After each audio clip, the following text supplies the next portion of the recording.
আসসালামু আলাইকুম। গুরুত্বপূর্ণ কিছু বাংলা প্রশ্ন নিয়ে আমাদের আজকের আয়োজন। তো আমরা প্রথম প্রশ্ন দিয়ে শুরু করি। প্রথম প্রশ্নটি হচ্ছে, কোনটি নাম ধাতুর উদাহরণ? সঠিক উত্তর হবে বেতা। বেত মূল শব্দ, তার সাথে যখন আমরা আ প্রত্যয় যুক্ত হয়েছে তখন সেটা হয়েছে নাম ধাতু। পরবর্তী প্রশ্ন, গড্ডালিকা প্রবাহ বাগধারায় গড্ডল শব্দের অর্থ কী? গড্ডল শব্দের অর্থ হচ্ছে ভেড়া। গড্ডল শব্দের অর্থ ভেড়া। তাতে সমাজ জীবন চলে না, এ বাক্যটির অস্তিবাচক রূপ কোনটি? সঠিক উত্তর হবে তাতে সমাজ জীবন অচল হয়ে পড়ে। তাতে সমাজ জীবন চলে না, এ বাক্যটির অস্তিবাচক রূপ হচ্ছে তাতে সমাজ জীবন অচল হয়ে পড়ে।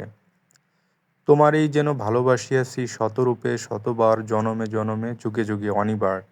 রবীন্দ্রনাথ ঠাকুরের কোন কবিতার অংশ? সঠিক উত্তর হবে অনন্ত প্রেম। আলোচ্য পংক্তিটি রবীন্দ্রনাথ ঠাকুরের অনন্ত প্রেম কবিতার অংশ। হরপ্রসাদ শাস্ত্রীর উপাধি কি? সঠিক উত্তর হবে মহামহোপাধ্যায়। হরপ্রসাদ শাস্ত্রীর উপাধি মহামহোপাধ্যায়। ক্ষুদ্র জাতিগোষ্ঠী নিয়ে লেখা উপন্যাস কোনটি? সঠিক উত্তর হবে কর্ণফুলী। ক্ষুদ্র জাতিগোষ্ঠী নিয়ে লেখা উপন্যাস কর্ণফুলী। নীল লোহিত কোন লেখকের ছদ্মনাম? সঠিক উত্তর হবে সুনীল গঙ্গোপাধ্যায়। নীল লোহিত কোন লেখকের ছদ্মনাম? সঠিক উত্তর হবে সুনীল গঙ্গোপাধ্যায়। বাকযন্ত্রের অংশ কোনটি? অপশন কতে রয়েছে ষড়যন্ত্র, অপশন খতে রয়েছে ফুসফুস এবং অপশন গতে রয়েছে দাঁত এবং অপশন ঘতে রয়েছে উপরের সবকটি। সঠিক উত্তর হবে উপরের সবকটি। ষড়যন্ত্র, ফুসফুস এবং দাঁত এগুলো সবই বাকযন্ত্রের অংশ।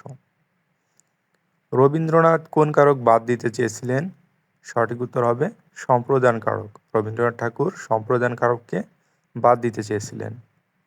কেন্তমের কোন দুটি শাখা এশিয়ার অন্তর্গত? সঠিক উত্তর হবে হিত্তিক ও তুখারিক। কেন্তমের কোন দুটি শাখা এশিয়ার অন্তর্গত? সঠিক উত্তর হবে হিত্তিক ও তুখারিক। রুখের তেঁতুলে কুমিরে খায় এর অর্থ কী? রুখের তেঁতুলে কুমিরে খায় এর অর্থ হচ্ছে গাছের তেঁতুল কুমিরে খায়। রুখের তেঁতুলে কুমিরে খায় এর অর্থ গাছের তেঁতুল কুমিরে খায়। কত সালে দুর্গেশ নন্দিনী উপন্যাস প্রথম প্রকাশিত হয়? সঠিক উত্তর হবে 1865 সালে। 1865 সালে দুর্গেশ নন্দিনী উপন্যাস প্রথম প্রকাশিত হয়। বাংলা সাহিত্যে প্রথম মহিলা ঔপন্যাসিকের নাম কি? সঠিক উত্তর হবে স্বর্ণকুমারী দেবী। বাংলা সাহিত্যের প্রথম মহিলা ঔপন্যাসিকের নাম স্বর্ণকুমারী দেবী।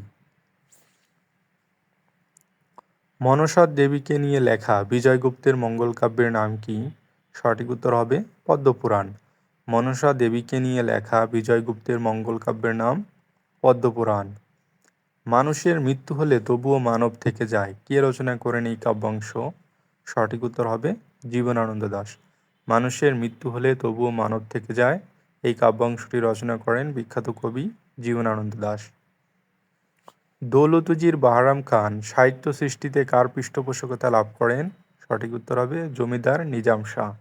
দৌলতুজির বাহরাম খান সাহিত্য সৃষ্টিতে জমিদার নিজাম শাহর পৃষ্ঠপোষকতা লাভ করেন। চর্যাপদের প্রাপ্তিস্থান কোথায়? সঠিক উত্তর হবে নেপাল। চর্যাপদের প্রাপ্তিস্থান নেপাল। কোনটি মুক্তিযুদ্ধভিত্তিক উপন্যাস? সঠিক উত্তর হবে নেকড়ে অরণ্য। নেকড়ে অরণ্য শওকত ওসমান রচিত একটি মুক্তিযুদ্ধ ভিত্তিক উপন্যাস। মুখ ঢেকে যায় বিজ্ঞাপনে কাব্যগ্রন্থের কবিকে? সঠিক উত্তর হবে শঙ্খ ঘোষ। মুখ ঢেকে যায় বিজ্ঞাপনে কাব্যগ্রন্থের কবি হচ্ছে শঙ্খ ঘোষ।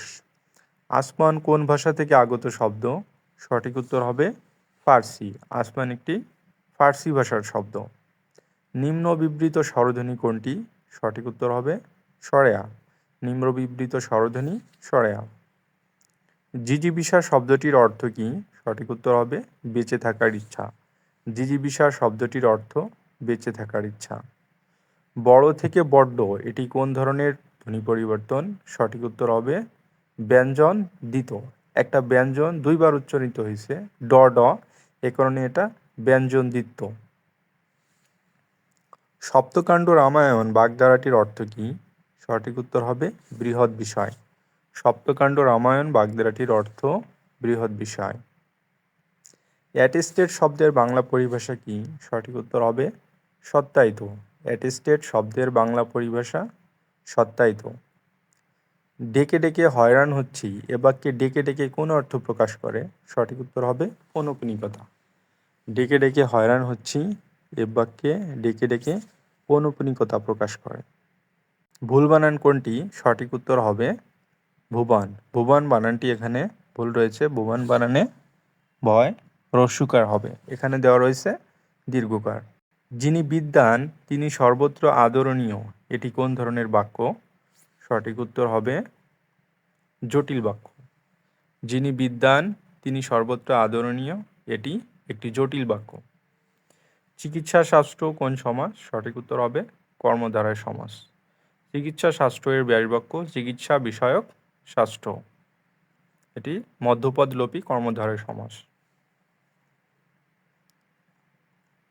ঈশ্বরচন্দ্র বিদ্যাসাগর কোথায় জন্মগ্রহণ করেন? সঠিক উত্তর হবে বীরসিংহ, মেদিনীপুর গ্রাম। ঈশ্বরচন্দ্র বিদ্যাসাগর বীরসিংহ, মেদিনীপুর গ্রামে জন্মগ্রহণ করেন। মুসলিম সাহিত্য সমাজ প্রতিষ্ঠিত হয় কবে? সঠিক উত্তর হবে 19 জানুয়ারি 1926 সালে। মুসলিম সাহিত্য সমাজ প্রতিষ্ঠিত হয় 19 জানুয়ারি 1926 সালে। ওই খেপেছে পাগলি মায়ের দামাল ছেলে, কে এই দামাল ছেলে? সঠিক উত্তর হবে কামাল পাশা। ওই খেপেছে পাগলি মায়ের দামাল ছেলে, কে এই দামাল ছেলে? এখানে দামাল ছেলে হচ্ছেন কামাল পাশা। সজনীকান্ত দাস সম্পাদিত পত্রিকার নাম কি? সঠিক উত্তর হবে শনিবারের চিঠি।